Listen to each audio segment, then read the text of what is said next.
Hello welcome to mind matters.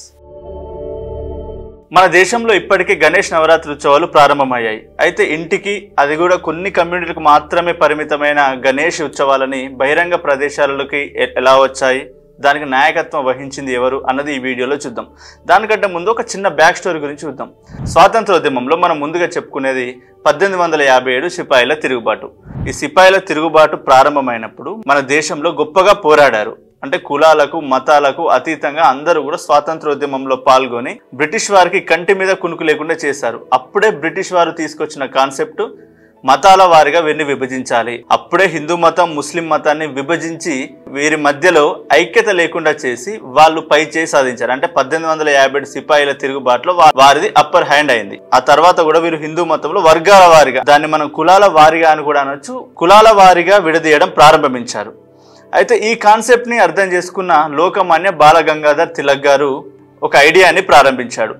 ఈ లోకమాన్య బాలగంగాధర్ తిలక్ మహారాష్ట్రలోని చిట్పవర్ బ్రాహ్మణ వంశానికి చెందినవాడు.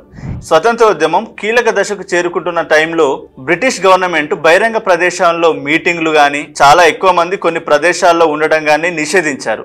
అంటే జాతీయ ఉద్యమాన్ని నడిపించే నాయకులు కొంతమందిని గుంపుగా చేసి వారిలో ఐక్యత పెంపొందించడానికి, స్వాతంత్రోద్యమ భావజాలాల్ని వారిపై నింపడానికి అవకాశం లేకుండా పోయింది.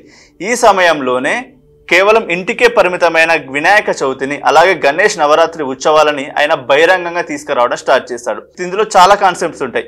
అప్పటికే మన భారతదేశంలో మతాల వారిగా విడిపోయింది. అంటే హిందూ మతం ముస్లిం మతం వేరువేరుగా విడిపోయి ఉండడం ప్రారంభమైంది.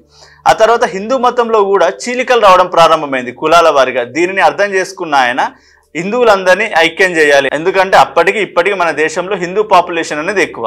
వీరిలో ఐక్యత ఉంటే దేశం అనేది సుభిక్షంగా ఉంటుందని ఆయన నమ్మాడు. జాతీయోద్యమ భావనతో పాటు హిందూ మత పునరుద్ధరణ అనేది కావాలి అని ఆయన కోరుకున్నాడు. ఆ విధంగా 1893లో మొట్టమొదటిసారిగా గణేష్ నవరాత్రి ఉత్సవాలు బాలగంగాధర్ తిలక్ చేతుల మీదుగా ప్రారంభమయ్యాయి. అలాగే ఇది జరిగిన 2 సంవత్సరాల తర్వాత, అంటే 1895-96లో మనం చూసే శివాజీ ఉత్సవాలను కూడా ఈ లోకమాన్య బాలగంగాధర్ తిలక్ గారే ప్రారంభించారు. 1893వ సంవత్సరానికి ముందు గణేష్ ఉత్సవాలను ప్రైవేట్గా లేదా చిన్న స్థాయిలో జరుపుకునేవారు. బ్రిటిష్ బానిసత్వం, మొఘళ్లతో సహా ఇతర విదేశీ ఆక్రమణదారుల అణచివేత మొదలైనవి దీని వెనుక కారణాలని చెబుతుంటారు. హిందువులు నాటి రోజుల్లో తమ ఇళ్లలోనే గణపతిని పూజించేవారు. స్వతంత్ర పోరాట విప్లవ నాయకుడు లోకమాన్య బాలగంగాధర్ తిలక్ దేశ ప్రజల ఐక్యతను, సామూహిక స్ఫూర్తిని పెంపొందించేందుకు గణేష్ ఉత్సవాలను ఘనంగా నిర్వహించేందుకు ముందడుగు వేశారు. నిమజ్జనం సందర్భంగా గణపతి పందాలు నిర్వహించారు. ఈ ఉత్సవాలను బ్రిటిష్ సామ్రాజ్యానికి వ్యతిరేకంగా చేస్తున్న పోరాటాన్ని బలోపేతం చేయడానికి తిలక్ శాంతియుత ఆయుధంగా మలుచుకున్నారు. నాటి రోజుల్లో స్వరాజ్యం కోసం లోకమాన్య తిలక్ ఐక్యతా సందేశాన్ని ప్రజలకు తెలియజేయాలనుకున్నాడు. ఇందుకోసం ఆయన గణపతి ఉత్సవాలను ప్రజా వేదికగా ఎంచుకున్నాడు. తిలక్ ప్రారంభించిన గణేష్ ఉత్సవాలు జాతీయ సమైక్యతకు చిహ్నంగా మార్చివేశాయి.